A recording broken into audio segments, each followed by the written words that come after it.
Hey guys, tonight we step quietly into a small, candlelit studio in Renaissance Florence. It's late, probably far too late for anyone to be sketching flying machines or listing reasons why ducks float better than boats. But there he is, Leonardo. Hair a little unbrushed, sleeves rolled just past the elbows, and fingers stained with iron gall ink and walnut oil. His quill scratches quickly, irregularly, across a page so full it's practically whispering for mercy. You're standing just behind him. You can smell the crushed herbs used to keep flies away, the wax of an old candle, the slightly smoky tang of damp wood beams. And then you notice what he's writing, actually, what he's trying to write. There's a frog drawn in the top corner, an incomplete sketch of a pulley system under it. A to-do item reads, "Observe the tongue of a woodpecker." Right below that, "Make list of Milanese nobles who eat too loudly." You probably won't survive this kind of chaos if you're a type A personality. So before you get comfortable, take a moment to like the video and subscribe, but only if you genuinely enjoy what I do here. And hey, drop your location and local. Time in the comments. I love seeing where and when you're listening from. Now, dim the lights. Maybe turn on a fan for that soft background hum, and let's ease into tonight's journey together. You watch him scribble for several more minutes. Not with purpose exactly, more like he's racing to catch every idea before it flutters out of his brain and into the ether. The to-do list continues. Build model of human spine using fish bones. Recalculate how tall towers must be for people to float. Buy more cheese. Every few minutes he pauses, not to reflect, but to start doodling. Always more doodling. Horses in motion, facial expressions, the inside of a nose. Somewhere amid this flurry, you realize his lists aren't lists like yours. They're not organized. They're not even complete thoughts most of the time. They're portals. Each scribble opens a rabbit hole, and Leonardo? He lives in those rabbit holes. The year is somewhere around 1481. Florence is vibrant. The city thrums with trade, gossip, and scandal. But in this studio, it's just him and his dozens of notebooks, scraps stitched together, filled margin to margin with dreams and directions. Most of which will never, ever get crossed off. At this point in his life, Leonardo is still hovering somewhere between talented and reliable. He's known for being brilliant, no doubt. But not necessarily for finishing anything. You remember hearing someone once described him as a genius who can't say no. Commissions stack up. People plead for portraits, military gadgets, maps. Leonardo just keeps writing new ideas instead. One of the quirkiest entries you find tonight reads, "Draw Milan's cathedral." From above, as if viewed by a raven. You glance out the window. No ravens in sight. Just the quiet creak of the city settling in for sleep. Behind you, a little mouse scurries under the desk. You wonder if it too is on Leonardo's to-do list. Historians still debate whether Leonardo ever intended these notes for publication. Some argue they were meant for students. Others think he simply couldn't stop cataloging the universe, one inkblot at a time. His mirror writing, a unique quirk, has sparked decades of decoding efforts, though most agree he did it simply to avoid smudging the page with his left hand. As he dips his quill again, you hear him mutter something in Italian about the necessity of wings. You look closer. A quick line sketch of a bat, followed by a note that reads, "Test flight device in private. Avoid witnesses in case of failure." There's no sign that he ever did. You shuffle a little and peer at the next page. It's a shopping list, but in Leonardo's style. Bread, olive oil, wine, nail, small mirror. Possible second-hand mannequin, if cheap. You're not sure if it's for art or something far stranger. A soft breeze drifts through the open window, rustling a few scattered papers. One falls, landing near your foot. You pick it up. "Things I must understand before I am old," it reads. Underneath, the moon's pull, cat's memory, angles of laughter, whether tears weigh more when one is alone. It's beautiful, it's impossible, and it's absolutely not going to be finished. In many ways, that's Leonardo, always beginning, never arriving. You watch him scratch out a half-written sentence and begin another, eyes glowing softly in candlelight. He seems driven not by deadlines, but by wonder, endless, messy wonder. No part of him is content with surface answers. Even his incomplete thoughts are layered with questions that might take decades to unpack, and yet you don't feel frustrated. You feel peaceful, like watching someone dream on paper. Outside, a church bell tolls softly.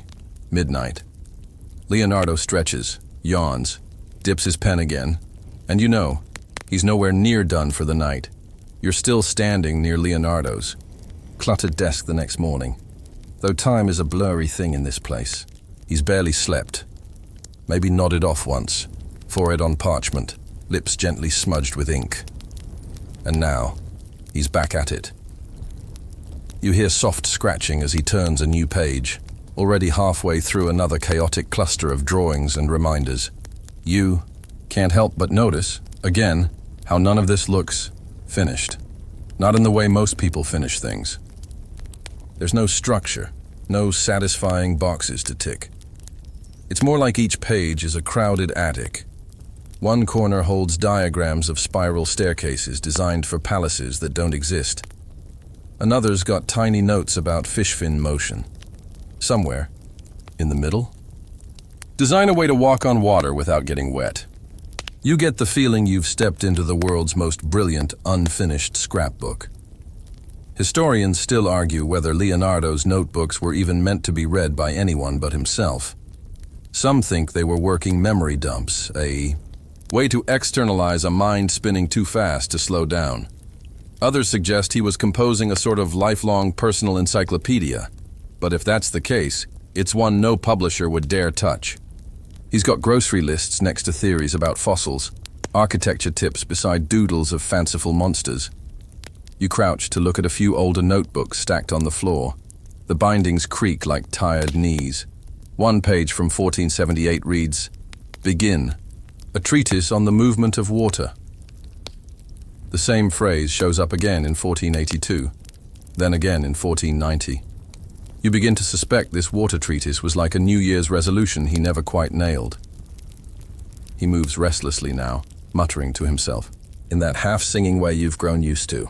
He's narrating his thoughts, not for you, not for an audience, just to keep pace with his mind. You glance over. He's just jotted, "Learn why a bird's tail moves more than its head." Beneath it, "Invent machine that can sketch while walking." Under that, "Design revolving bridge for military." And then, most urgently, "Find out why people's noses wrinkle before they laugh." This isn't a list. It's a tornado in sentence form. And yet, it works for him. Sort of. You start to see a pattern. He begins with a question. That leads to 3 more, which lead to 5 new sketches, which get abandoned when he realizes he's hungry and wanders off to cook lentils, which turns into an hour-long study of steam patterns, which leads to a new hypothesis about cloud formations, which reminds him he needs to build a better kite, which reminds him he once saw a falcon fly backward, and now he's drawing birds again. It's beautiful and completely impractical.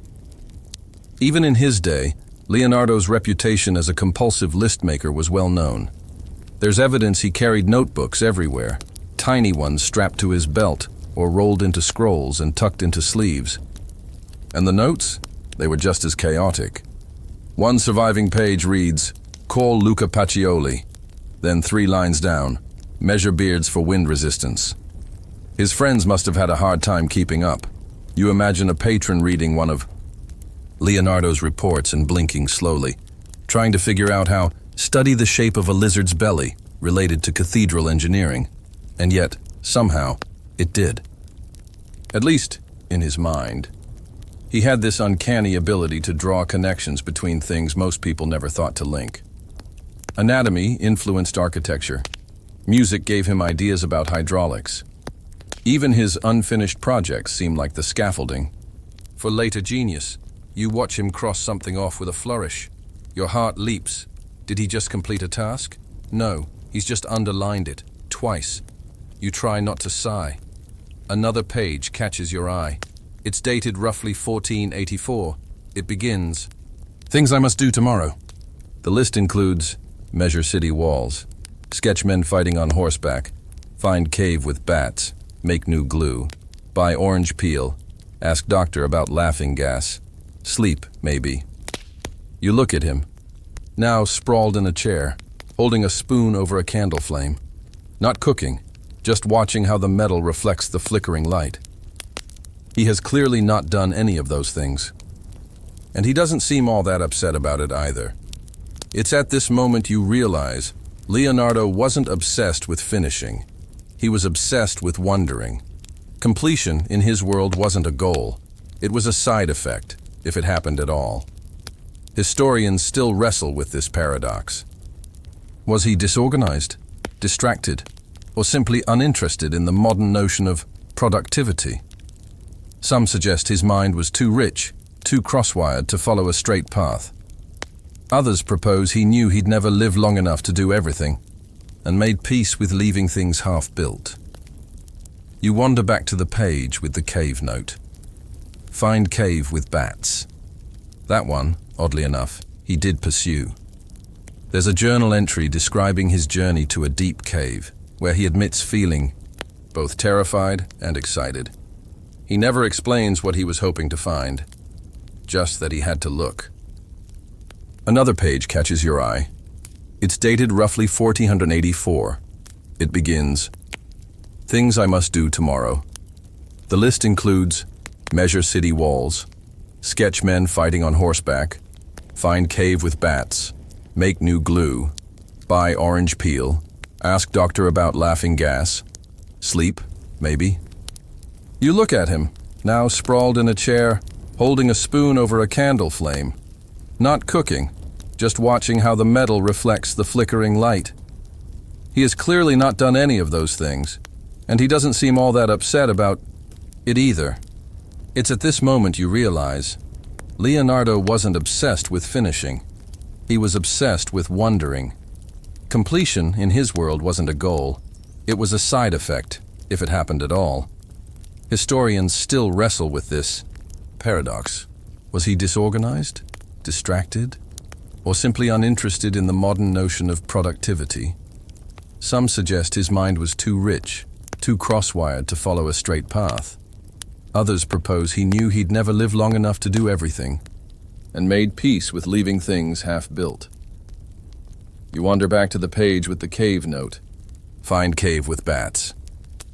That one, oddly enough, he did pursue.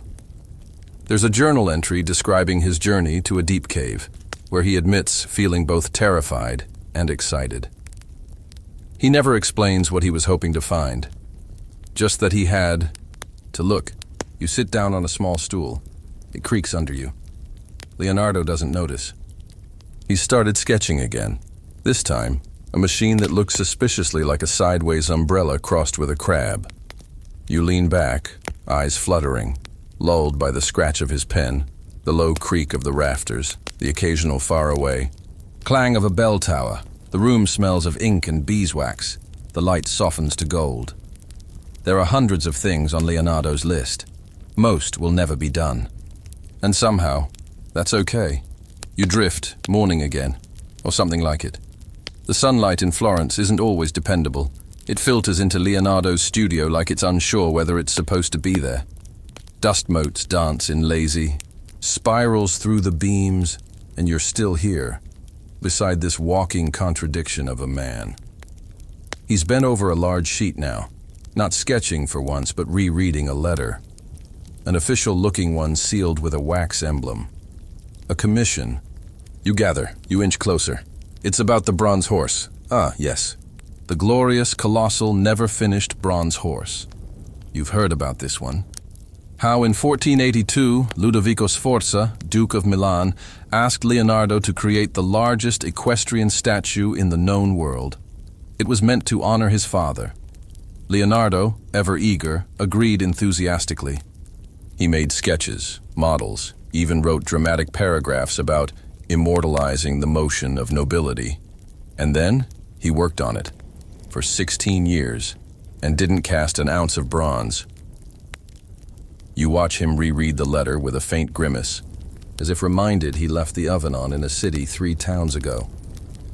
He turns to a nearby sketch pad and flips through pages.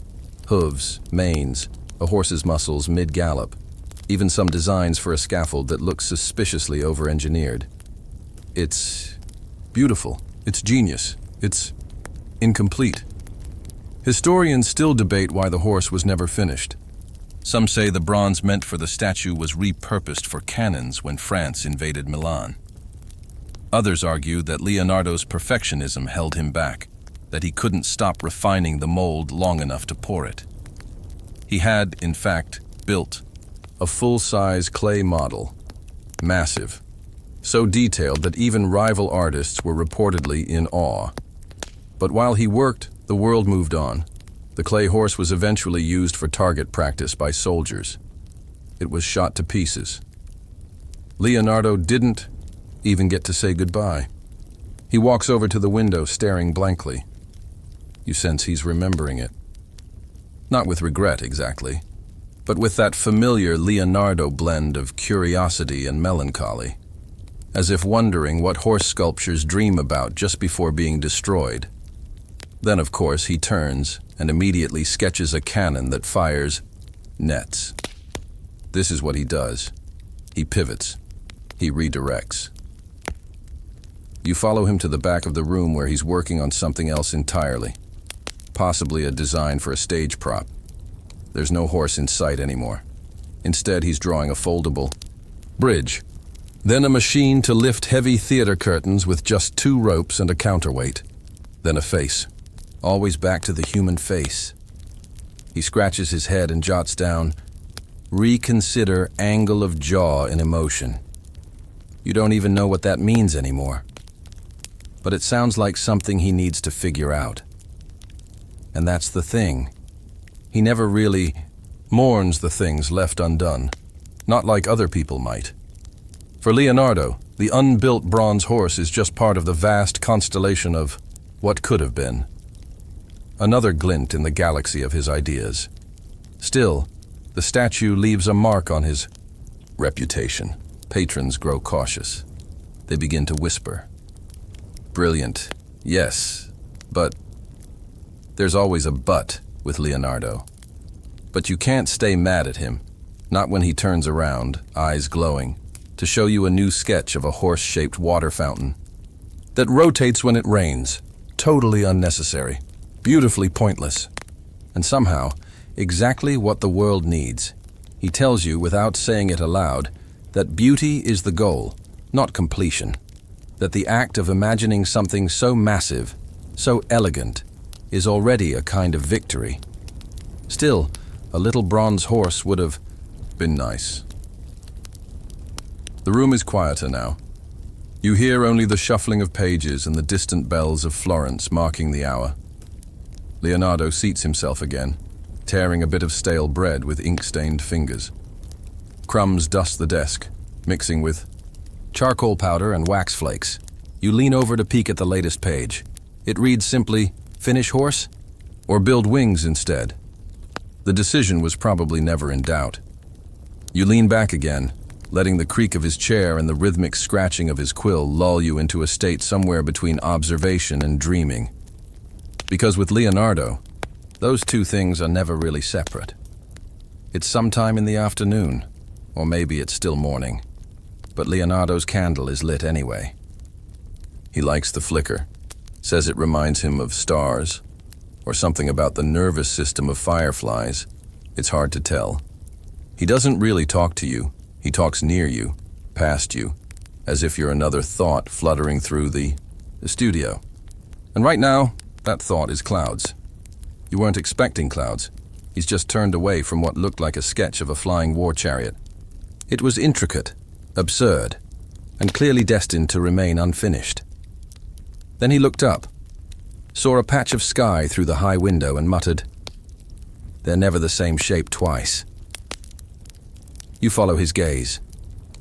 Puffy clouds drift lazily over Florence, shadows rippling across red rooftops. Leonardo, of course, is already sketching. "Study movement of clouds when wind is eastward," he scribbles. "Compare with water over rocks." Then, "Note how light turns them gold before dusk." This, it seems, is his new to-do list. You can't help but feel a twinge of amusement. Somewhere out there, a nobleman is waiting for a commissioned portrait, likely with an ever more wrinkled expression of disappointment. But here's Leonardo, happily absorbed in documenting whether clouds move like flocks of sheep or startled birds. He sits on a stool, elbows on the window ledge, notebook balanced on one knee. You hear the soft scratch of his stylus as he traces, delicate curls of vapor, as if the sky might someday read his notes and correct its technique. Historians still argue whether this was insight or indulgence. Was he pulling the strings of genius, or just getting carried away with the breeze? Some claim these atmospheric studies were essential to his painting technique. Others suspect he was simply avoiding another overdue commission. You watch as he draws the same cloud 3 times from 3 angles. Then he writes, "Invent method." To trap cloud in glass for study. You stare at the note. He's serious. And yet, it makes a strange kind of sense. For Leonardo, observation isn't just an artistic skill. It's a daily ritual, a devotion. He watches how leaves spin when they fall. He sketches ripples from dripping water. He once spent hours watching pigeons peck at crumbs in a courtyard, trying to deduce leadership dynamics in bird societies. You suspect the pigeons have long since forgotten the encounter, but not Leonardo. Now he's pacing again, muttering about air pressure, drawing vortices in margins, and mumbling something that sounds suspiciously like cloud organs. You think he means sound organs. But honestly, you wouldn't put anything past him at this point. One notebook. Page reads, "Clouds, breath of the world." Underneath, "Make device to breathe like a hill does." You look out the window watching a hill. It's definitely not breathing. But you understand what he meant. The thing about Leonardo is that he doesn't see clouds as background. He sees them as subjects, as puzzles, as unfinished works of their own.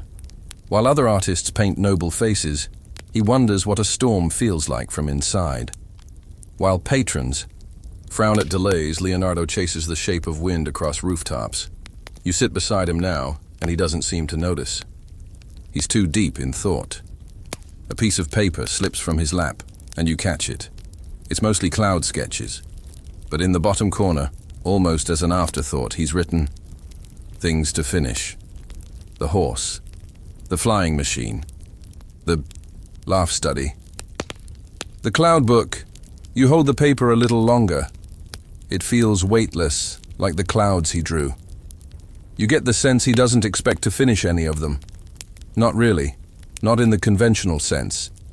He just wants to understand them. That's the real goal. Understanding over completion. That, and maybe inventing an umbrella that folds upward. The room grows quiet again. Leonardo's stylus stops moving. He gazes at the sky, expression soft, lost somewhere between focus and sleep. Outside, a breeze picks up, and inside, in this room of unfinished ideas, you realize you're no longer waiting for completion either. You're simply watching, and maybe that's the point. Leonardo isn't in the studio today. You wake up, brush parchment off your lap, stretch your stiff neck, and realize the room is oddly still. The usual whisper of quill on paper is absent. No muttering in Latin. No sudden gasp of discovery followed by furious scribbling. Just a half-eaten fig on the desk and an open notebook waiting patiently. He's out. Again. Probably at the hospital. Yes, that hospital. The one where they let him poke around after hours to conduct what you can only describe as voluntary dissections. You sigh, pick up a sketch titled the structure of the neck in sadness. It's one of dozens like it, muscles peeled back, bones lovingly annotated, nerves curled across the page like delicate vines. In the corner, he's drawn a flower. Because of course he has. Eventually, he returns. You hear him before you see him. Soft sandals on stone, the jingle of metal keys, the creak of the wooden door. He smells of ink, sage, and something vaguely antiseptic. He looks tired, not physically, existentially, like someone who spent too long trying to map the soul through a ribcage. He tosses a bundle of rolled parchment onto the desk. You help unroll one, then immediately wish you hadn't. It's intimate, not gory, just startling in its honesty. A human hand, stripped to tendon and ligament, labeled carefully in mirror writing. You've never seen a scientific study look this much like art.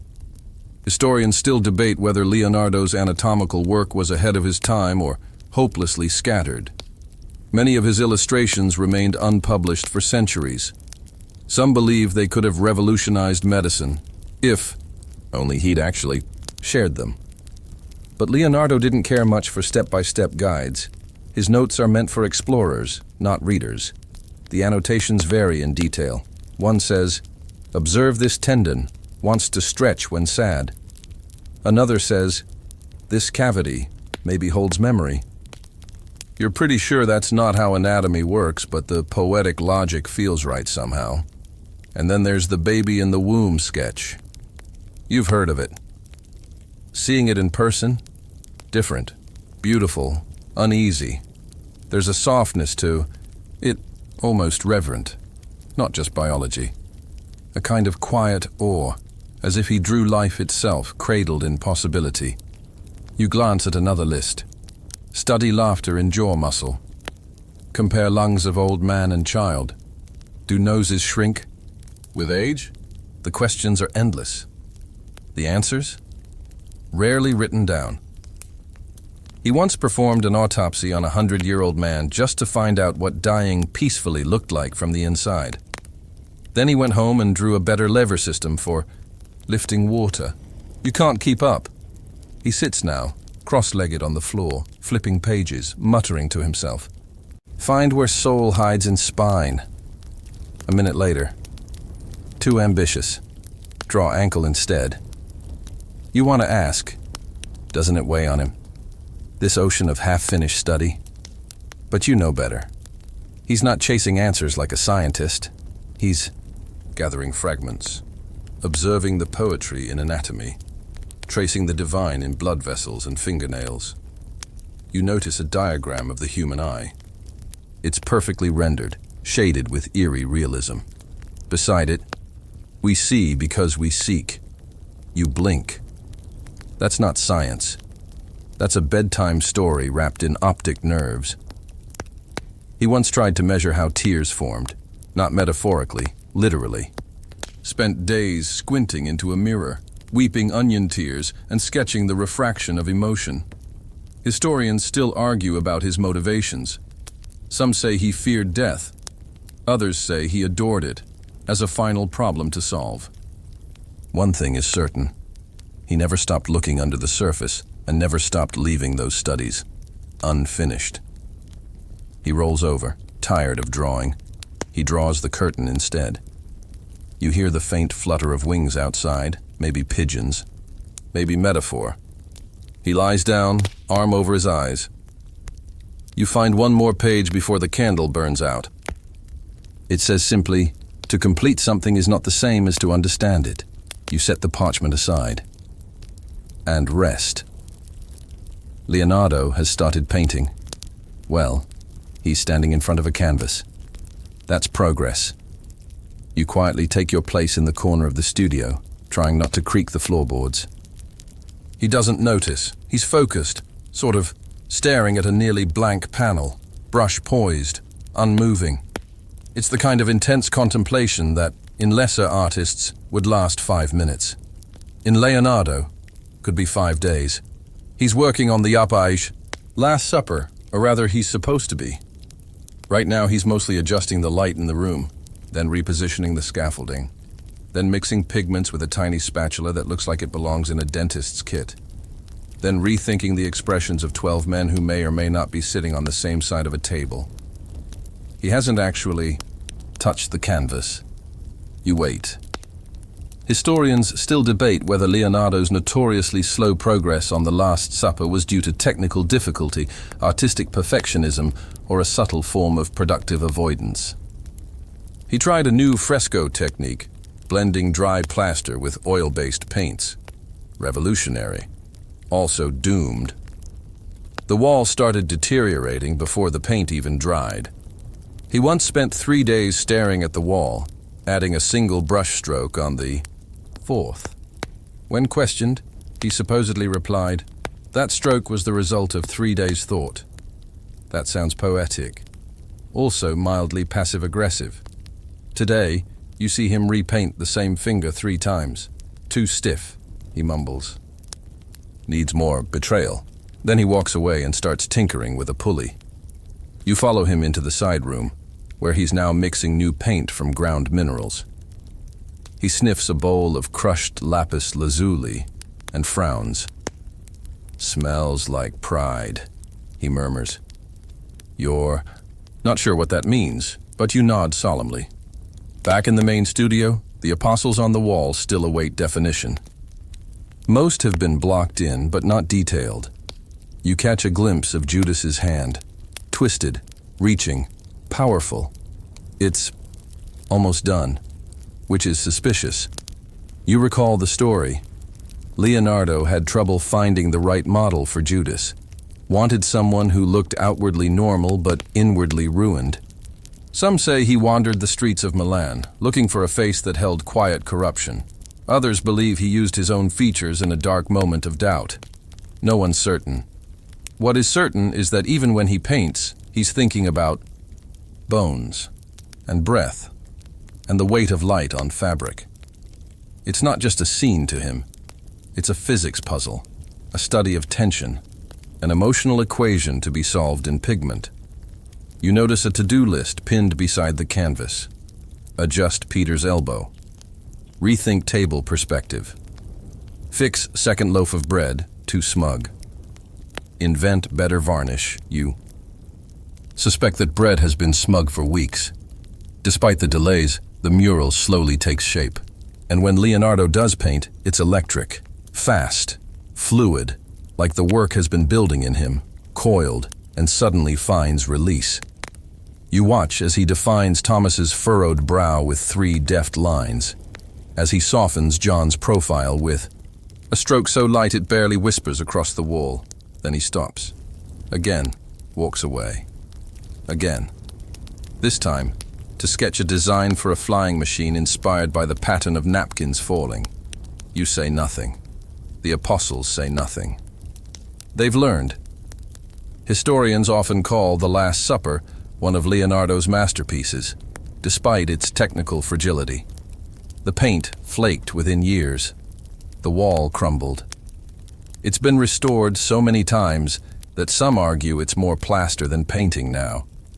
But the idea of it, the composition, timeless. And maybe that's the point. Leonardo wasn't interested in permanence. He wasn't even that interested in painting. Not really. Not as an end in itself.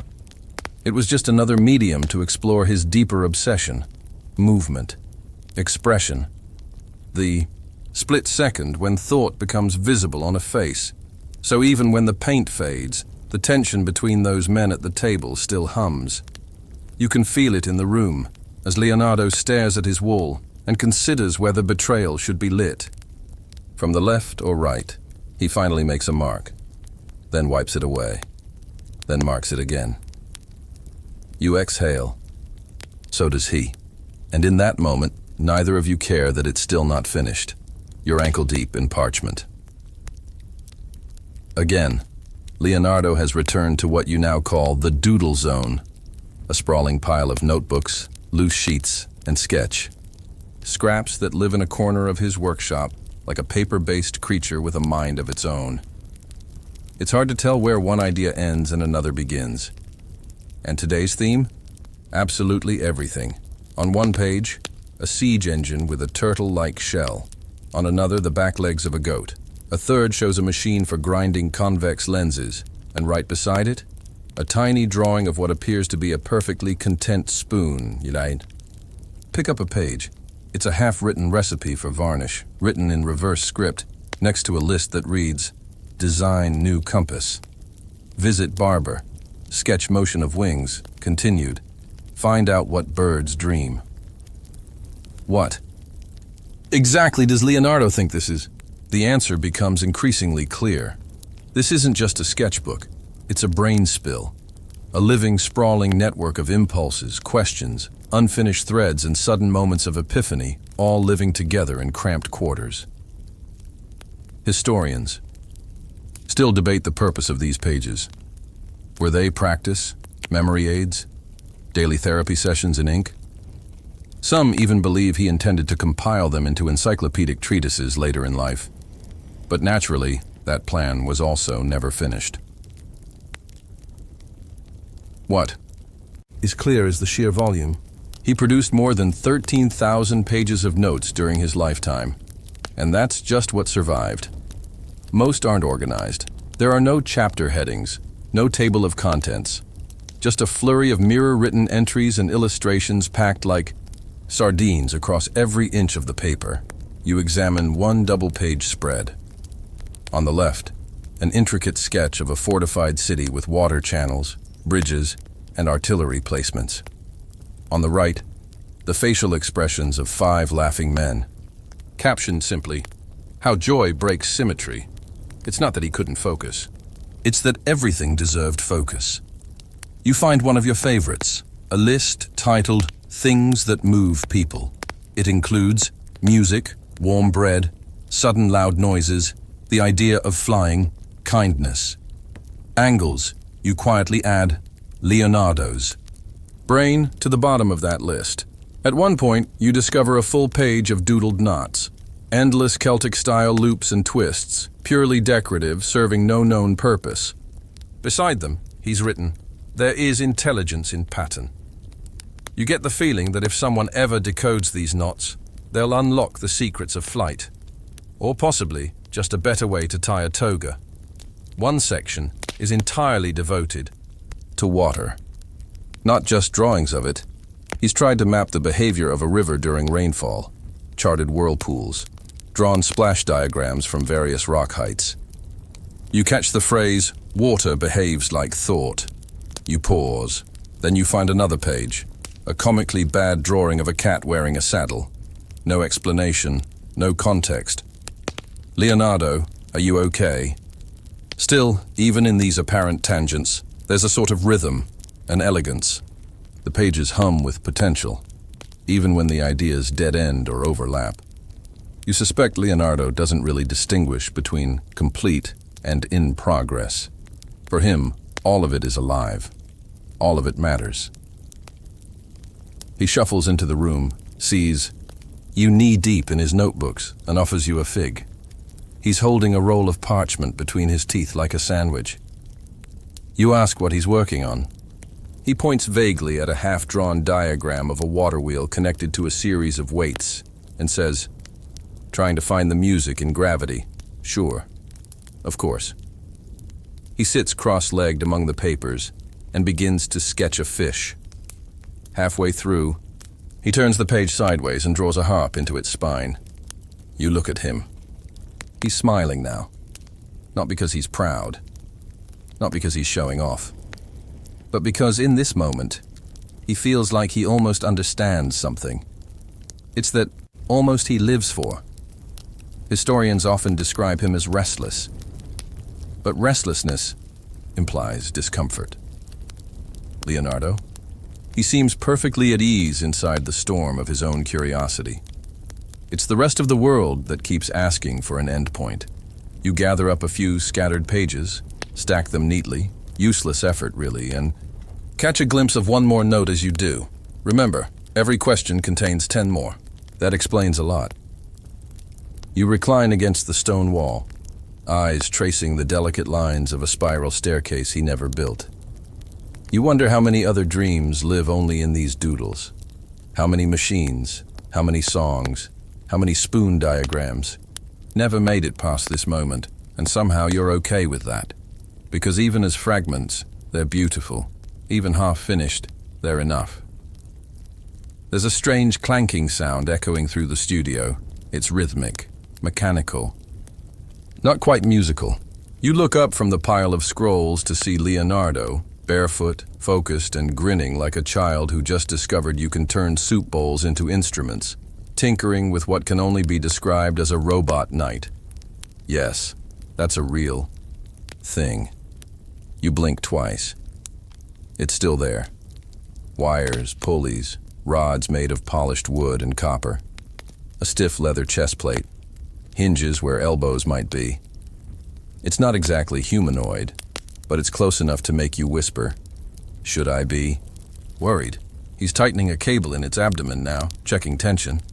Then he steps back, pulls a small lever near its waist, and the thing raises its arm. Barely. It jerks like an old man waking from a nap. But it moves. And in Leonardo's eyes, that's everything. Historians still argue whether his mechanical knight was actually built, or just a concept he toyed with. But based on what you're seeing, it was more than theory. This version is clunky, sure, no facial expression, no AI. But Leonardo's design sketches include gears to simulate breathing and a jaw that opens and closes. He was aiming for function and flair.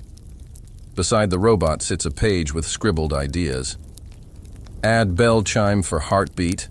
Eyes that turn with gears. Too heavy. Build lighter armor from wood pulp. He walks around the contraption slowly now, tilting its head forward, murmuring, "If it kneels, it should do so with dignity." You're not sure whether to laugh or applaud. Then, predictably, he gets distracted.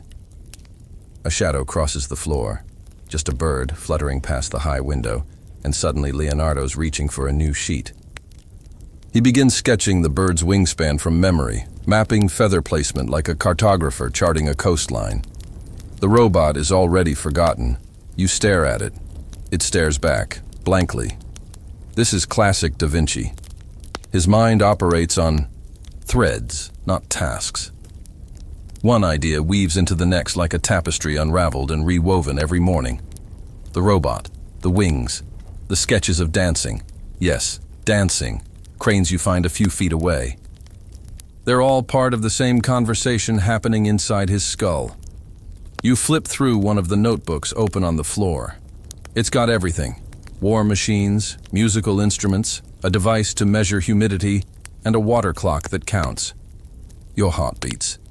One page has a design for an automated drum machine that bangs on itself using wheels and pegs. Another includes study frog legs for improved leaping mechanisms. You glance back at the knight. So that's where the frog legs come in. Leonardo kneels beside his robot and whispers something in Latin, probably encouragement. You swear the thing blushes.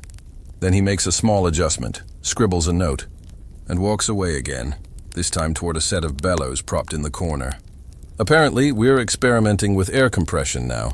The shift from military automata to physics lesson happens in about 6 seconds, and you can't even remember if he ate breakfast. He picks up a coil of wire, stretches it, listens to the sound it makes, then jots. Could use this tone for artificial voice? Below that, not yet, too sad sounding. You almost ask what a happy wire would be. Historians sometimes dismiss Leonardo's mechanical inventions as impractical, even whimsical, but others argue they laid the groundwork for centuries of engineering. His robotic knight, after all, contains the basic principles of pulleys, gear-driven motion, and feedback loops. A few tweaks, and this thing might have danced at royal banquets, or been deployed to startle enemy archers. It's unclear. What is clear is that Leonardo wasn't building machines to serve. He was building them to wonder, to see if it could be done, to ask, what makes motion feel alive? You find a note on the ground, likely dropped from his robe earlier. It says, is it imitation if the soul is missing, or still a kind of mirror? And now you're wondering if this robot has a soul. You touch its arm, cold, still. slightly sticky from tree sap varnish. Leonardo has moved on. He's crouched near the fire now, boiling a mixture of animal glue and linseed oil. For what? Unknown. Possibly for the robot's joints. Possibly just to see what it smells like. The knight slumps silently behind you, mid-kneel, arm raised as if waving farewell to relevance. And you? You sit down next to it, because here in this studio, even half-born machines deserve an audience. Even half-finished dreams deserve their moment. The wind is restless today. It swirls outside the narrow windows of Leonardo's Milanese studio, rattling the shutters, tugging at parchment corners, flipping pages as if impatient for the next idea. You understand the feeling. Because Leonardo, he's leaving. Again. You're not sure if it's by choice or necessity. He's been murmuring about change for days. The city, once so enchanted with his talents, is growing weary of waiting. The horse statue never materialized. Several military inventions remain diagrams. And the Duke, well, even noblemen run out of patience eventually. He's packing, though you'd hardly call it organized. Scrolls tucked into saddlebags, pigments rolled in cloth, a flask of walnut oil wrapped beside a mechanical gear like a bizarre sandwich. And at the top of one bag, a sketch of a perfectly round onion. You ask where he's going. He shrugs. Rome, maybe, or wherever the sky points. You suspect he's not running from the city so much as running toward something else. Always. The next experiment. Always the next wind pattern or insect wing to decode. Historians note that Leonardo changed cities often, not because he was fickle, but because he was too big for the box any single place tried to keep him in. Florence, Milan, Rome, even Little. Vinci, each offered new subjects, new patrons, new distractions. You trail him through the streets of Milan now, cloak flapping, arms full of notebooks he forgot to tie shut. Pages flutter like bird wings. You glimpse fragments, hydraulic blueprints, theater set designs, a mathematical doodle involving cheese wheels. He pauses suddenly, stares at a puddle in the cobblestones, and mutters, "It's a tiny version of the sea."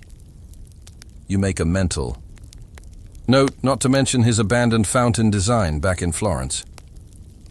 By the time he reaches the city gate, he's already halfway into a new thought. "What if shadows had temperature?" he says aloud, to no one. You nod anyway. As the road stretches, ahead, you reflect on his pattern. Start something. Abandon it. Start something else. Leave the city. Begin again. But here's the twist. He doesn't see this as failure. For Leonardo, abandoning a project isn't a crisis. It's a reset. He sheds ideas like tree bark, discarding what doesn't fit, but carrying the pattern underneath. That bronze horse, it might be gone, but its lessons, they show up in his flying machines, in his anatomical studies, even in his dream of an ideal city sketched with wide roads and open plazas, enough space for a rider to turn around without ever touching. A wall, you're beginning to understand. Leonardo doesn't build in straight lines. He spirals, loops, doubles back, and finds gold in the things left behind. Later that day, he sets up his tools in a borrowed Roman villa. The light is different here, warmer, heavier. He spends half an hour watching it move across a cracked wall. Then he opens a notebook and writes, "Begin new study. How cracks remember their stress." You stifle a chuckle. Even broken things are study subjects. But despite the novelty of a new place, the old habits return. He begins an ambitious project, something to do with ideal proportions in architecture. It's brilliant, and of course unfinished. He stops, midway to build a model of a staircase that spins like a conch shell, then detours into painting angels with oddly muscular arms. Rome frowns. They wanted speed. Results. Paintings done this year, not next century. Historians still disagree whether Leonardo was misunderstood or simply misaligned with the world around him. Some patrons adored his mind but dreaded his deadlines. Others admired him from afar, hoping to own just a fragment of that brilliance, even if it came late, or never. You see him working by lamplight now, humming quietly, surrounded by half-sculpted clay, ink-stained parchment, and a bucket of pears for reasons unclear. He's calm. He's at peace in his pile of incomplete marvels. You sit beside him again, notebook in hand. Yours is blank. His is chaos. And somehow, both feel full. Rome is beautiful, but not for Leonardo. The city hums with papal politics, busy fresco painters, and marble cutters trying to out-chisel one another. Michelangelo broods somewhere nearby, sulking over ceilings and occasionally throwing shade, literally and figuratively. Raphael dazzles the court with portraits on demand. But Leonardo, he's pacing a garden, trying to determine the rotational behavior of leaves and wind. It's not going well, not because the leaves are uncooperative, but because the people are. Patrons want quick returns. They want Madonnas, martyrs, miracles, in perfect chiaroscuro. Leonardo offers blueprints for a 3-story mechanical lion that roars when you feed it grapes. They are, understandably, confused. Today, he's supposed to meet with the Pope's engineer. Instead, he's building a model of a spiral staircase that funnels rainwater into musical bowls. It doesn't need to exist, which, for Leonardo, is exactly why it must. You follow him as he zigzags through the courtyard, dodging students, goats, and offended theologians. He's got a bundle of scrolls under one arm and a peach pit in the other. The scrolls detail improvements to canal locks. The pit, likely just a snack. Possibly a seed for a future orchard-shaped observatory. You never know with him. Eventually, he sets up in a dusty room near the kitchens.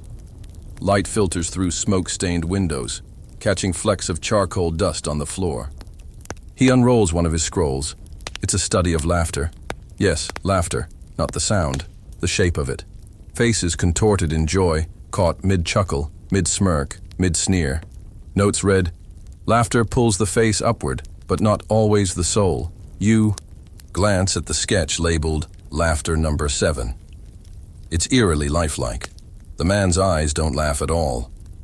Historians still debate whether these studies were intended for portraits or something deeper. Was Leonardo trying to paint emotion itself? To dissect the invisible muscles of memory and mirth? He once said that painters should study comedians more than martyrs. "The truth lives in twitching cheeks," he wrote. You don't know if that's wisdom or wordplay.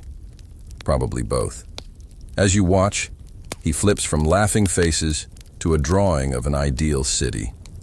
Clean lines, fresh air, open spaces, no plague, no congestion, aqueducts shaped like ribs, roads that spiral inward like galaxies, a note in the margin, build. This? Maybe later. You realize this is what Leonardo really paints with, not color or light, but possibility. A city never built, a robot never finished. A smile no sculpture ever truly captured. Rome doesn't love him for it. His commissions dry up, rumors swirl, too slow, too odd, too dreamy. Michelangelo mocks his preference for sketches over stone. Leonardo doesn't retaliate, just nods thoughtfully and starts a study on how envy warps the spine. You begin to notice his bags gathering dust near the door again. Another departure coming? He's been quieter, still working, but with a different rhythm, less frantic. More resigned, or perhaps refined.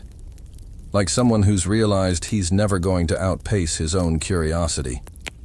One morning you find him in the library, leafing through a manuscript on ancient hydraulics.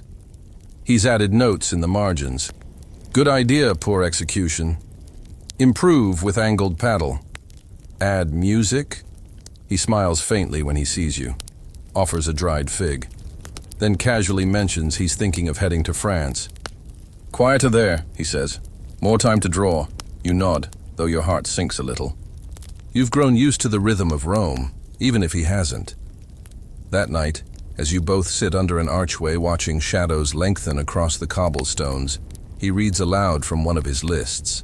Not the usual jumble of tasks, but something simpler. To do, wake up with questions, try, fail beautifully, sleep knowing there is more. You don't ask what it means. You just let the silence finish the thought. France welcomes him like a long-lost wizard. It's peaceful here, quieter, cooler, a little softer around the edges. The Loire Valley rolls out in endless greens and golds, and Leonardo, now in his 60s, finally slows, but never stops. You arrive with him at the Château du Clos Lucé, a beautiful stone manor offered by King Francis I, who treats Leonardo more like a sage than a servant. The king visits often, full of admiration, asking questions, listening patiently. Unlike past patrons, Francis doesn't expect deadlines, or deliverables, or frescoes by Friday. He just wants stories, wisdom, the occasional mechanical curiosity, and Leonardo, he gives him exactly that. Today, the master is at a long oak table, bent over a new drawing. He moves slower now, his right hand stiff, sometimes trembling, but the ideas keep flowing. The sketches remain precise, delicate, full of intention. You notice more architectural studies now, more river systems, and yes, still plenty of faces, always faces. He's working on something peculiar this morning. A design for an automatic mirror cleaner. You raise an eyebrow. He shrugs and smiles. Too many smudges in life. Nearby, another invention waits. An adjustable bed frame, powered by weights and levers. For people who think too long in sleep, he explains. You suspect this includes him. Historians rarely mention this chapter of Leonardo's life in detail. Perhaps because it lacks scandal, war, or unfinished commissions of grand scale. But here in France, Leonardo finds something rare. Time to reflect. He returns to older notes. He revises theories. He even, shockingly, finishes things. Sort of. He pulls out a familiar stack of drawings. The ideal city, the robot knight, the canal lock that sings. You see revisions, annotations, dates crossed out and updated. Some pages look nearly final. Then, you spot a list pinned above his desk. Send model to king. Remeasure flying apparatus. Write letter to myself. You ask him about that last one. He chuckles. To thank the me who wondered. It's clear that age has brought not just perspective, but gentleness. He naps more now, often with parchment still clutched in one hand. You find him dozing in the garden under an elm tree, notebooks scattered like fallen leaves. The wind flips one open. It's a sketch of a swan's neck curling into a musical clef. Back in the studio, he's tried, again, to compile a treatise on painting. This time, the pages are numbered. He's added headings. It looks organized. Then you flip to page 43, where a footnote says, refer to section on movement, unwritten. So close, you ask why he never published it. He shrugs. Better unfinished than unread. And still, the wonder continues. You find notes on the behavior of soap bubbles, a sketch of an octagonal bridge designed to allow soldiers to cross elegantly, a full diagram of a mechanical dragonfly powered by steam. Historians still argue whether these late works were serious or playful, but in person, you see clearly, they were joyful. Leonardo finally had time to indulge curiosity for curiosity's sake. One evening, as dusk settles into lavender and gold, he walks you to a small pond behind the manor. Swans glide silently across the water. He points to the ripples and says, everything we start lives on like that, even if we never finish. You sit quietly, listening to frogs and soft footsteps as he sketches the shape of a ripple in his mind. The next morning, he gifts a small wooden model to the king. It's a miniature theater set, rotating backdrops, hidden pulleys, a tiny painted sun. King Francis loves it. Leonardo afterward whispers, not the masterpiece, just the warm-up, But you know better. That toy stage carries decades of design, fragments of forgotten projects, echoes of the man who once tried to make laughter visible in a face. It is, in its own quiet way, complete. The days in France begin to blend now. The world slows with Leonardo. Morning light stretches a little longer through the stone windows.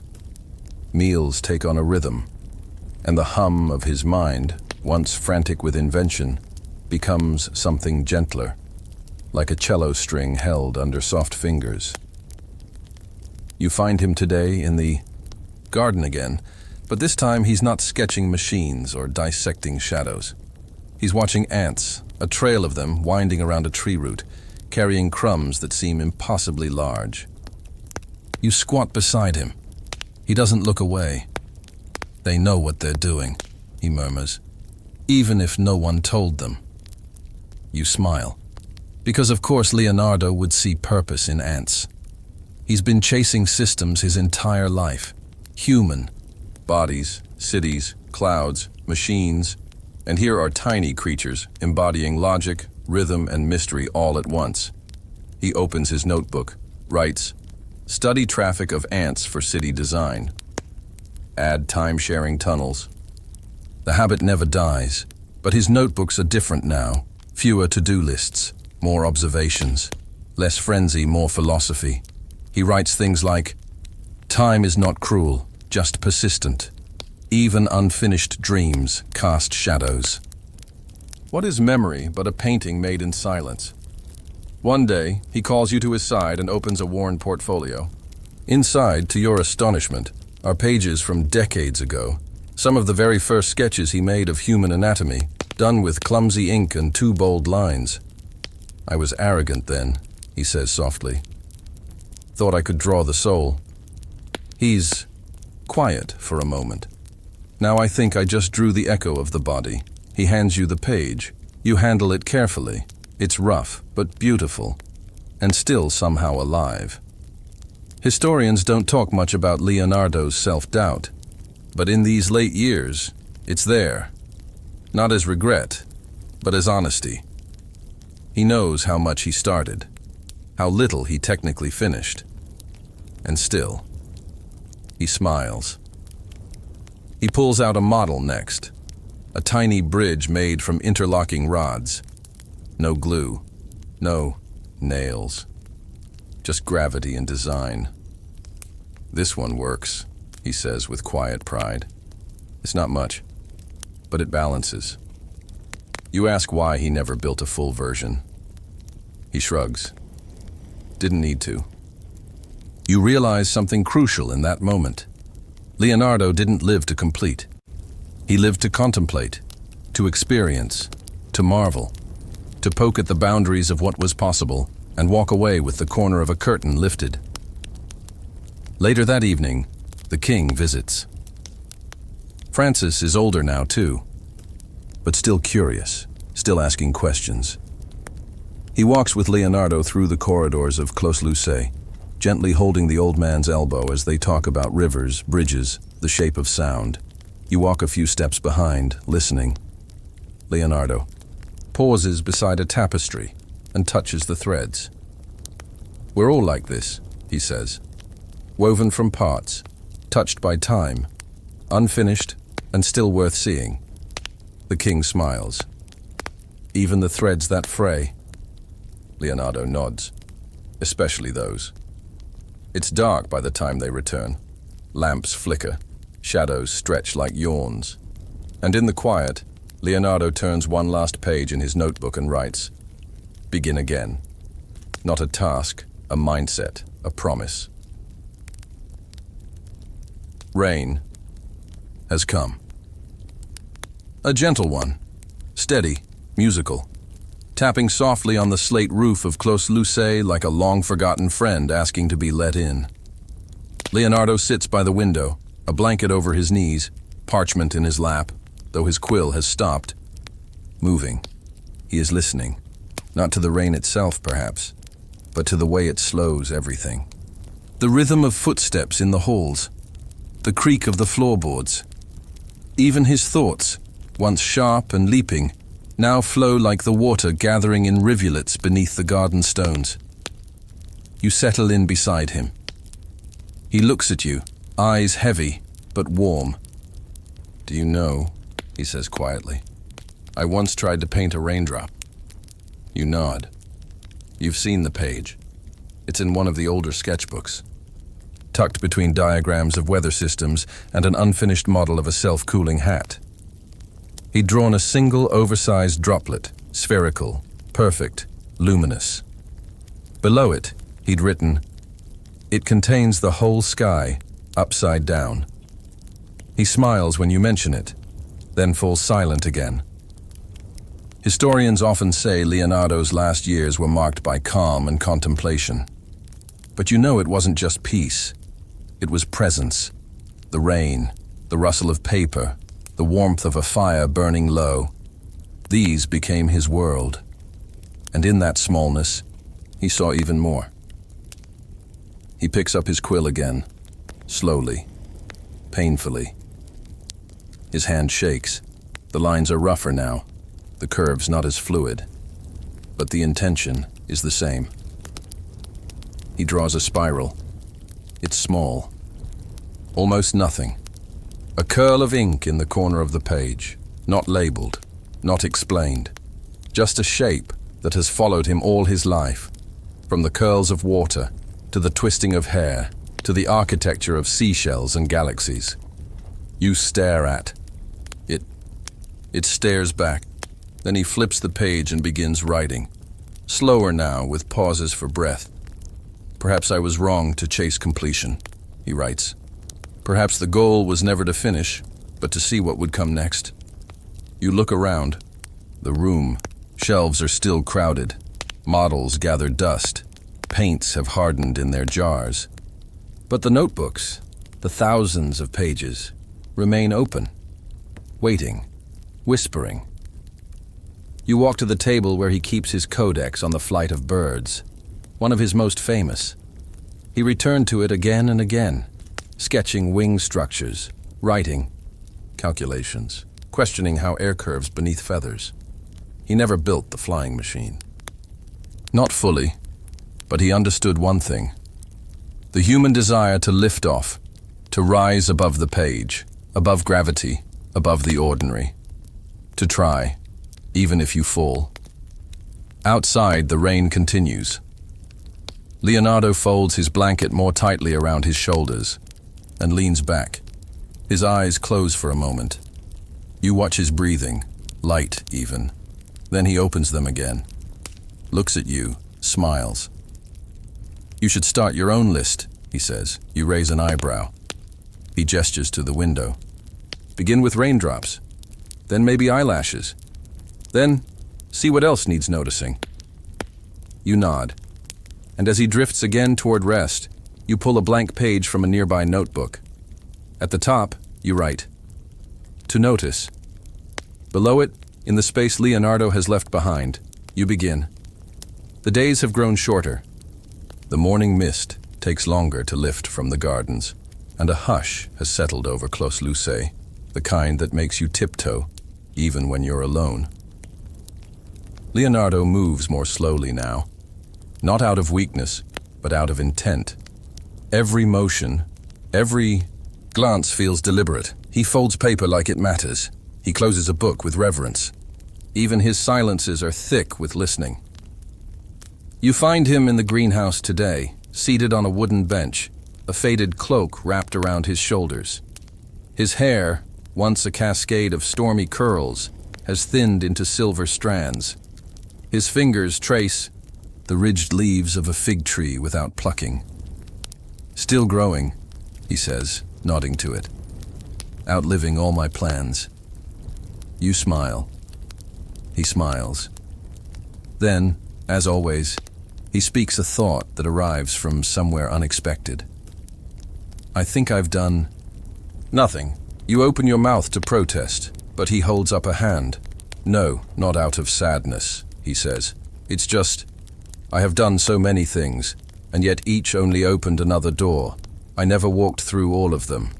You pause, then he adds, "But The view from the threshold was exquisite. Historians have puzzled over this late-period humility. Some claim he regretted his unfinished works. Others argue he finally embraced them.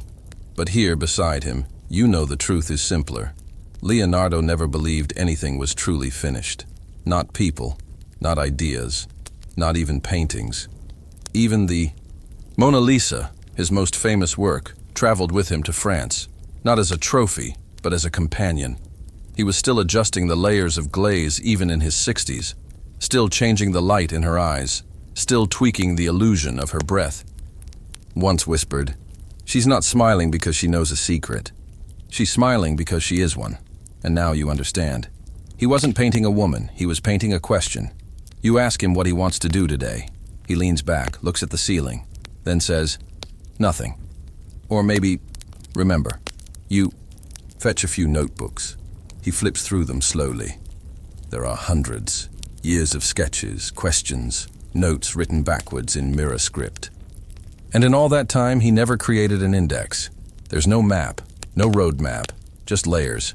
A design for a bicycle, next to a page of frowning angels, a flying ship powered by human flapping, beside a sketch of a cat asleep in a basket, a self-sharpening blade under a poem about thunder.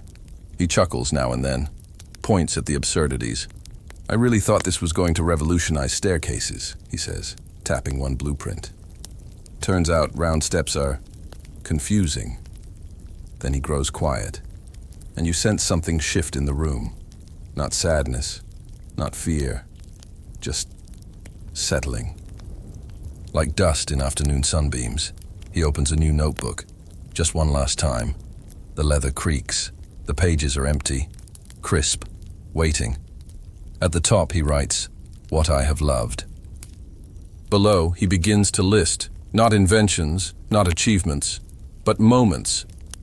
The warmth of sunlight on parchment, the laughter of a friend over spilt pigment, the exact angle of a bird's wing in full flight, faces when they think no one sees, rain on my wrist, paint still wet, a question that has no answer. You feel your throat tighten. He looks at you. "You don't need to finish anything," he says. "You only need to begin." Beautifully. And with that, he gently closes the notebook. The morning is still. No wind, no rustling leaves. Just bird song, soft, sporadic, as if even they are unsure how to begin. You find Leonardo in his studio, seated as always. But today, he isn't sketching. No parchment, no ink, just his hands resting calmly in his lap, palms slightly open, as though holding something invisible. You sit across from him, quietly. His eyes meet yours. "I dreamed of a staircase," he says, "but it only went sideways." You smile. He nods. Seems about right. The studio feels like a museum now, except everything is still breathing. The models, though unmoving, seem alive. The notebooks vibrate with questions. Even the pigments, long dried in their jars, gleam faintly when the light hits them just right. Leonardo looks at the window. The morning sun breaks through, soft and golden, illuminating the dust in the air. He watches it, entranced, as if seeing it for the first time. "Light," he whispers, "is the brush of God." You stay in silence, because silence is what fits now. He reaches for one last parchment. You expect him to sketch, but he doesn't. He simply writes, "I leave more beginnings than ends," then sets the quill down. Historians would later say that Leonardo da Vinci passed peacefully, held in the arms of King Francis I. Some question that detail. Some doubt its poetry. But here, sitting beside him, you understand that truth in history is not always in the facts. Sometimes it's in the feeling. He closes his eyes one last time. His breath slows, his hands rest, and the room is full. With everything he never finished, with everything he started, with a kind of stillness that is not emptiness, but completion of a different kind.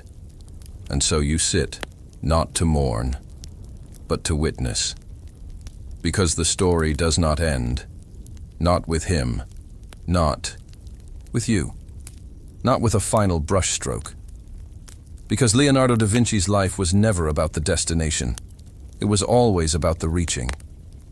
And now, as the candle of tonight's story flickers low, let your thoughts soften like the corners of an old page. Imagine the quiet hum of a distant rain, or the slow tick of gears turning in the stillness of a forgotten workshop. Leonardo's studio fades into a gentle blur. The papers are scattered, but not lost. The sketches are unfinished, but still full of wonder. The questions linger, and in their lingering they live on. You're walking slowly now, through the garden behind Clos Lucé, where birds dart between olive branches, and the wind carries the last scent of ink and lavender. Each step feels light, like you're moving through memory, not time. Above you, the sky stretches wide, a canvas too vast for even Leonardo to sketch. But you don't need to capture it. Just notice it. Let yourself breathe with the rhythm of his notebooks, half dream, half discovery. Let your mind drift like one of his flying machines, not soaring to a finish, but gliding through the air, content to wonder. There's no need to chase sleep. It's already here.